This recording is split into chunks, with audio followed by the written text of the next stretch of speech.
जय हिंद दोस्तों। स्वागत है आपका हमारे यूट्यूब चैनल 92 एजू पर। तो आज हम बात करेंगे फिजिक्स के एक और नए टॉपिक पॉइज़ली इक्वेशन, पॉइज़ली समीकरण की। तो सबसे पहले हम जानते हैं कि पॉइज़ली इक्वेशन वास्तव में हमें क्या बताता है।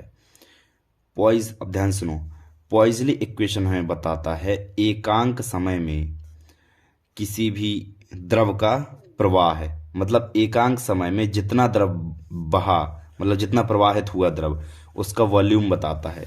जैसे मान लो उसका वॉल्यूम अगर v है तो एकांक समय अपॉन टी, मतलब द्रव के प्रवाह की दर बताता है हमें। एकांक समय में द्रव के प्रवाह का आयतन, ये बताता है पॉइज़ली इक्वेशन। तो इसे डिराइव करने के लिए सबसे पहले हम मान लेते हैं कि हमारे पास l लंबाई का कोई और r त्रिज्या की कोई केश नली है। इस केश नली में से द्रव प्रवाहित हो रहा है। तो हमें क्या निकालना है कि एकांक समय में कितना द्रव प्रवाहित हुआ इस केश नली से एकांक समय में।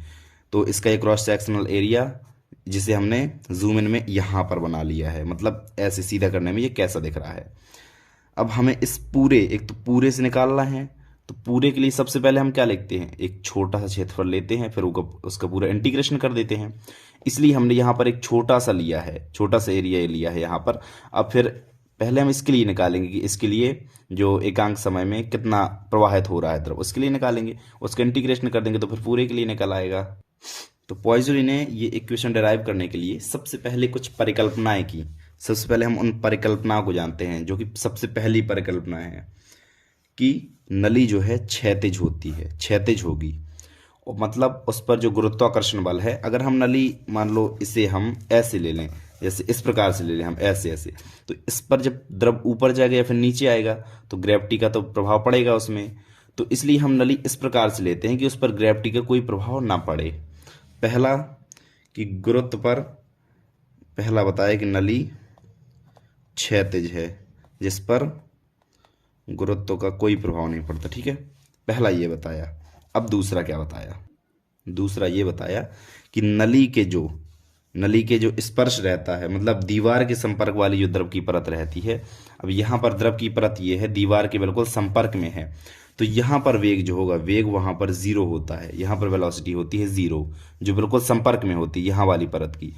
और जो कि सबसे बीच में, इसके बाद धीरे धीरे वेलोसिटी बढ़ती जाती है, और जो सबसे बीच में परत होती है वहाँ पर वेलोसिटी मैक्स होती है। मतलब वी मैक्स यहाँ कहाँ होगी, वी मैक्स यहाँ बिल्कुल बीचों बीच होती है, यहाँ पर वी मैक्स। तो दूसरा क्या हुआ, संपर्क वाली परत का वेग जीरो और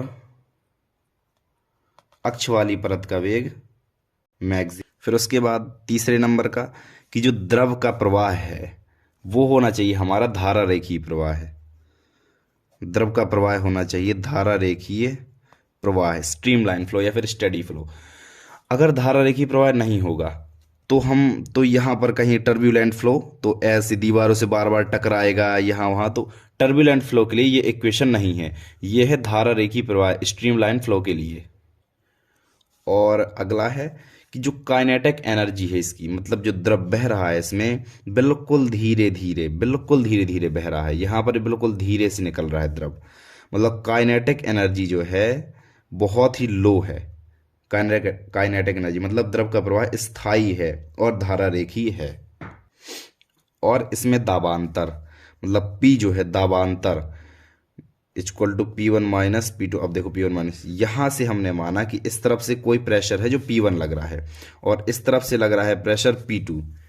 चूंकि प्रवाह इस तरफ हो रहा है, मतलब इस तरफ से प्रेशर तो अधिक लग रहा है, तभी तो इस तरफ प्रवाह हो पा रहा है, जिस वजह से हमने P1 माइनस P2 किया। जो दाबांतर है वो हर जगह कांस्टेंट है, मतलब हर बिंदु पर दाबांतर नियत है, कांस्टेंट है।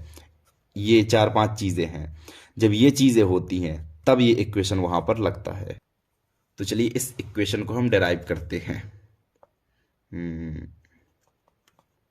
ठीक है, हाँ। तो इस इक्वेशन डिराइव करने के लिए सबसे पहले देखो, सबसे पहले हमें क्या क्या इसमें दो चीज़ें, देखो हमें दो चीज़ें निकाली नॉर्मली। हमें निकालना है इस तरफ से, मतलब किस बल से, किस फोर्स से ये हमारा द्रव प्रवाहित हो रहा है। और एक और चीज़ विस्कोसिटी में जो होती है, मतलब श्यानता में, कि द्रव प्रवाह का विरोध करती है श्यानता। तो ये भी निकालना है कि इसका विरोध जो बल कर रहा है उस बल की वैल्यू, इसे प्रवाहित करने वाला बल और इसका विरोध करने वाला बल, इन दोनों का मान हमें निकालना है। तो देखो सबसे पहले इसे हम विरोध करने वाला बल निकालते हैं, मतलब श्यानता, इसकी श्यानता गुणांक का एक फॉर्मूला होता है minus eta A d we upon D x. ये एक फॉर्मूला होता है श्यानता गुणांक का, ये आपने पढ़ा नहीं बट याद कर लो, ये फॉर्मूला होता है जहाँ ईटा क्या होता है, ईटा होती है इसकी श्यानता गुणांक। अब देखो यहाँ पर F equal to minus eta, ईटा के माइनस क्यों लिया, क्योंकि ये जो द्रव के प्रवाह का विरोध करता है, ये बल जो है ये द्रव के प्रवाह का विरोध करने वाला बल है, ये विरोध करने वाला हम निकाल रहे हैं। इसके बाद हम निकालेंगे द्रव को जो फ्लो करवा रहा है वो वाला फोर्स, वो वाला बल हम निकालेंगे। अब देखो ईटा तो हमने ईटा का ईटा लिख लिया। अब ए क्या है, ए हमारा एरिया, किसका एरिया, ये एरिया इसका, और ये जो है ये हमारी बेलन है, क्योंकि अब देख लो बेलन के अंदर ये यहाँ तक पूरा जा रहा है, तो अंदर ये जो ये हमने हिस्सा लिया है ये अंदर तक सभी जगह तक जा रहा है, तो ये हमारा क्या बन जाएगा, एक बेलन बन जाएगा। और बेलन का क्षेत्रफल क्या होता है, 2πRh, ये हमने पढ़ा होगा, बेलन का क्षेत्रफल 2πRh। तो 2π, यहाँ पर r क्या है, अगर हम इसकी बात करें, इस नॉर्मल इस जो हमने लिया है खोल, इसकी बात करें तो इसकी त्रिज्या है x, तो r यहाँ पर x हो जाएगा, मतलब 2πx, और h मतलब हाइट कितनी है, l है, तो 2πxl यहाँ से। तो यहाँ हमारा एरिया कितना आ जाएगा, 2πxl और dv अपॉन dx। ये हमारा क्या निकला, ये निकला हमारा जो कि बल हमें रेजिस्ट कर रहा है, इसका प्रतिरोध कर, बल बहने का विरोध कर रहा है, ये वो चीज़ निकली बल। अब हम क्या निकालेंगे, हम निकालेंगे जिस बल से हमारा द्रव प्रवाहित हो रहा है, जो बल लग रहा है द्रव के प्रवाहित करने के लिए वो। अब हमारा जो दूसरा बल होगा, इसे F1 F2 कुछ करके मान लो, चलो हमारा जो दूसरा मतलब प्रवाहित करने वाला बल होगा, उस बल का सूत्र जानते हो, दाब गुणे क्षेत्रफल, प्रेशर इनटू एरिया। तो यहाँ पर दाब क्या होगा, यहाँ पर दाब होगा दाबांतर, मतलब P1 माइनस P2, तो दाब हमारा है P, तो इसलिए दाब प्रेशर इनटू एरिया। अब इसका एरिया देखो, इसका एरिया है, इसका एरिया ले रहे अपन, वृत्त का एरिया क्या होता है, πr², तो इसका एरिया r की जगह x है, ये वाली त्रिज्या, इसकी मोटाई है dx, इसलिए यहाँ से यहाँ तक का ये dx है, इसकी पूरी त्रिज्या है r, और जो छोटा सा ये गोला बना है इसकी त्रिज्या है x, तो इसका क्षेत्रफल क्या होगा, πx², तो p इंटू πx², इसे इक्वेशन नंबर 2। अब हमारे पास जो प्रवाहित और रेजिस्ट करने वाला दोनों बल निकल आए हैं। अब देखो अब हमें क्या करना है, अब चूंकि मैंने बताया यहाँ पर कि काइनेटिक एनर्जी इसकी बहुत ही लो है, मतलब द्रव जो है बिल्कुल हमारा धीरे धीरे फ्लो कर रहा है नली में, धीरे धीरे जब फ्लो कर रहा है तो ये दोनों बल आपस में बराबर होंगे। जब स्टडी फ्लो है और बिल्कुल धीरे धीरे फ्लो कर रहा है तो ये दोनों फोर्स आपस में बराबर होंगे, तो इन्हें चलिए बराबर करते हैं हम दोनों को। तो minus eta 2πxl into D we upon D X, V velocity है small v, equal to p/x²। तो इससे हमें चाहिए dv का मान, x² खत्म, पाई से पाई खत्म, और इससे dv का मान हम निकालेंगे, dv equal to minus px dx upon eta नहीं 2 ईटा l। ये हमारा निकला है dv का मान, ये निकला dv का मान, मतलब इस जो ये हमने एरिया लिया है छोटा सा, ये खोल लिया है हल्का सा, तो इससे इसमें जो वेलोसिटी है वो निकली है हमारी, इस परत में वेलोसिटी निकली है हमारी। तो अभी तो परत के लिए निकली, हम क्या करेंगे, अब पूरे के लिए निकालना है, तो फिर इसका इंटीग्रेशन कर देंगे, इसका नॉर्मली हम इंटीग्रेशन कर देंगे। चलिए इंटीग्रेशन करते हैं। हाँ, तो अब हम कर रहे हैं इसका इंटीग्रेशन, v का जो dv का इंटीग्रेशन कर रहे हैं, तो dv का इंटीग्रेशन नॉर्मली v हो जाएगा n, इसमें से x का बस इंटीग्रेशन होगा और बाकी सब कांस्टेंट है तो बाहर निकल आएंगे, माइनस p अपॉन 2 ईटा l, और x का होगा x² अपॉन 2 इंटीग्रेशन सबको बनते हैं, सबसे बनते हैं। तो ठीक है, ये x का हमने इंटीग्रेशन कर दिया। अब इसके बाद हमें निकालना है c की वैल्यू, क्योंकि c कांस्टेंट है तो कांस्टेंट की वैल्यू निकाल के इसी में हमें पुट करनी पड़ेगी। तो c की वैल्यू निकालने के लिए हम एक कंडीशन लेते हैं, वो कंडीशन देखो क्या होती है। इसकी कंडीशन हम लेते हैं कि जब x equal to r, x equal to r. x equal to r का मतलब है जो ये पर्थ है ये x, यहाँ तक x, यहाँ तक पूरी r, मतलब जो x बराबर r इस पर्थ पर आ जाए हमारा x, तो v क्या होगा, v जीरो हो जाएगा, क्योंकि इस पर्थ के लिए v तो हमारा जीरो है। इस पर्थ के लिए अभी हमने देखा v जीरो है क्योंकि ये परिकल्पना है। तो इस पर्थ के लिए जब x इक्वल टू आर होता है then v equal to zero. तो अगर हम इसमें x बराबर r और v बराबर जीरो रखें तो हमें c का मान मिलेगा p into r square upon 4 eta l, ये हमें मिलेगा, हमें c का मान। और ये जो मान मिला ये हम इसी वाली इक्वेशन में ऊपर रख देंगे। सो हमारे पास v का मान क्या आएगा, v का मान आएगा minus p into x square upon 4 eta l plus p, एक second, p r square upon 4 eta l, ये आ जाएगी हमारे पास इक्वेशन। इससे हम जो नंबर 3 डाल देते हैं, इक्वेशन नंबर 3। अब इस इक्वेशन में तो हमारे निकाला है कि पूरे जो केस नली है हमारी उससे पूरा कितनी, उसमें द्रव का प्रवाह की वेलोसिटी वेग कितना है, हमें ये पता चला अभी इस इक्वेशन से। अब आगे अब हमें क्या चाहिए, नॉर्मली हमें चाहिए एकांक समय में आयतन b अपॉन टी। एकांक समय में आयतन चाहिए, तो एकांक समय में आयतन होता है एरिया इंटू वेलोसिटी, ये एक फॉर्मूला होता है। एकांक समय में आयतन के लिए एरिया इंटू वेलोसिटी एक फॉर्मूला होता है। अब देखो एकांक समय में आयतन के लिए मतलब सबसे पहले हम क्या निकालेंगे, ध्यान सुनो, हम आयतन निकालेंगे वो जो हमने ये काटा है एक हिस्सा, इसका एक परत जो काटी है, सब इसके लिए हम आयतन निकालेंगे, उस पूरे का इंटीग्रेशन कर देंगे। अब इसके लिए हम क्या करेंगे, देखो ध्यान से, हमने परत से मान लिया आयतन की डी क्यू है, परत से जाने वाला आयतन डी क्यू, या फिर डी वी भी मान लो, कोई दिक्कत नहीं, भी मतलब वॉल्यूम उसका आयतन कुछ ही मान लो, वो सब आपके मान में डिपेंड करता है, लेकिन यहाँ पर स्मॉल भी होगा और यहाँ पर कैपिटल भी होगा, ठीक है। तो डी क्यू क्या होगा, एरिया इंटू वेलोसिटी, तो उसका एरिया आप देखो, उसका एरिया इस पूरी परत का यहाँ से यहाँ तक, तो 2 पाई आर जो कि वो होता है परिधि का क्षेत्रफल, 2 पाई आर होता है, तो 2 pi R, 2 pi X, R X है।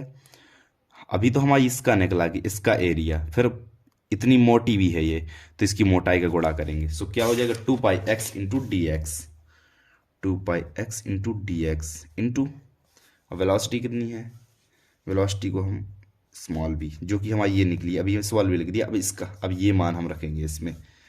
सो 2 pi X into D X into, अब इसमें हम कुछ कॉमन कर लेते हैं, सीधे डायरेक्ट लिख लेते हैं, माइनस लगा लिया, नहीं माइनस इससे ऐसे भेज देते हैं हम। अब देखो p अपॉन 4 ईटा एल, ये तो हमारा इससे कॉमन आ रहा है। अब r square minus x square, इससे हमने पहले कर लिया, इससे बाद में कर ली, तो r square minus x square, इससे हमने ये कॉमन ले लिया, ये v का मान रख के डायरेक्ट हमने कॉमन आउट करके लिख लिया है। अब देखो यहाँ पर ऐसे थोड़ी हम अच्छी से लिख लेते हैं, सो 2 पाई और x का हमें इसमें अंदर गुणा कर देना है, x का हमें नॉर्मली अंदर गुणा कर देना है, 2 पाई नहीं, 2 से ये काट दो, सो क्या आएगा p upon 2 eta l pi r square x minus x cube, ये आएगी, और इंटू डी एक्स भी डी एक्स टी। अब ये हमारे पास क्या निकला, डी क्यू, मतलब उस जो परत ली है उस परत से जाने वाला आयतन, परत से एकांक सेकंड में एकांक समय में जाने वाला आयतन।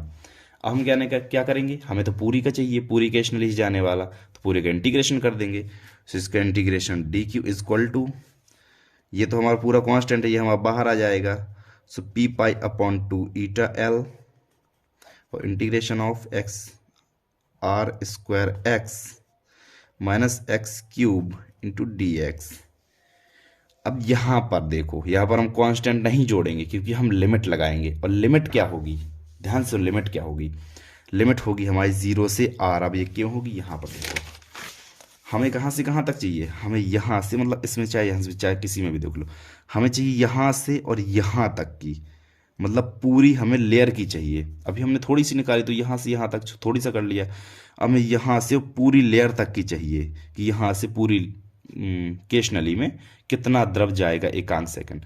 यहाँ से यहाँ तक की पूरी डिस्टेंस इंटू आर, तो 0 से r की लिमिट, इसलिए हमने लगाई 0 से r की लिमिट इसमें। अब इसे हम सॉल्व करेंगे।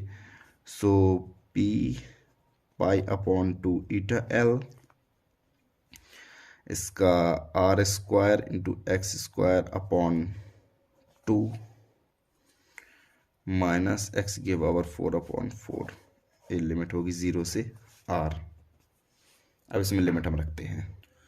सो लिमिट रखेंगे upper limit minus lower limit, p pi upon 2 eta l, upper limit r की पावर 4 अपॉन 2 माइनस आर की पावर 4 अपॉन 4। जो लोअर लिमिट रखेंगे तो 0 0 हो जाएगा, तो उसे दिखाने की ज़रूरत ही नहीं उसे।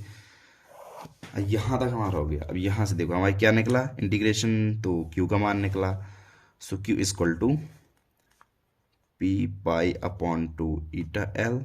इसे हम सॉल्व करेंगे, तो इसे सॉल्व करने पे हमें मिलेगा 4, इनका लघुत्तम एलसीएम आया तो 2 आर की पावर 4 माइनस आर की पावर 4, ये आया। अब इसे हम लिखेंगे Q equal to P pi r की पावर 4, 2 में से गई 1 अपॉन 8 ईटा एल। तो भैया ये होता है फॉर्मूला, ये होता है पॉइजली इक्वेशन का फॉर्मूला कि एकांक समय में केशनली से कितना द्रव बह रहा है, द्रव के प्रवाह का आयतन, वॉल्यूम उसका, ये हुआ हमारा इक्वेशन। और ये वाला जो है ये यूनिट 3 का बहुत ही मतलब बर्नौली से और भी ज़्यादा, ये 95% तो आएगा ही पेपर में, 95% आएगा। और सीसीई में भी बहुत मोस्ट है, क्योंकि सीसीई में इस बार यूनिट 3 आनी है, तो थर्ड सीसीई में यूनिट 3 आनी है। थर्ड सीसीई के लिए ये बहुत ही ज़्यादा मोस्ट टॉपिक है। तो आप एक बार और देखना चाहे देख लें कि हमें सबसे पहले वो वाला बल निकालना है जिससे रुक रहा है, और वो वाला बल निकालना है जिसके कारण ये चल रहा है हमारा द्रव। दोनों बराबर होते हैं, और यदि दोनों बराबर होते हैं तो उससे हम निकालेंगे dv का मान, और dv के मान करके उसका इंटीग्रेशन कर देंगे, सो हमें मिलेगा v का मान। इसके बाद v का मान हमें क्यों चाहिए, क्योंकि एकांक समय के लिए जो बहने वाला आयतन है उसका फॉर्मूला होता है area into velocity. So area तो हमारे पास था लेकिन वेलोसिटी नहीं थी, सो हमने निकाली यहाँ पर वेलोसिटी। अब वेलोसिटी हम इसमें रखेंगे, डी क्यू का मान निकलेगा कुछ ना कुछ, फिर डी क्यू का हम इंटीग्रेशन कर देंगे लिमिट 0 टू r की, 0 टू r की लिमिट लगा के हम इसका इंटीग्रेशन करेंगे तो हमारे पास आ जाएगा क्यू का मान। तो बहुत ज़्यादा मोस्ट और सिंपल टॉपिक है, कुछ ज़्यादा कठिन नहीं है ये टॉपिक। तो गाइस आज के लिए बस इतना ही, और आज की वीडियो यहीं पर एंड करते हैं। मिलते हैं अगले टॉपिक के साथ। Thank you so much, bye bye.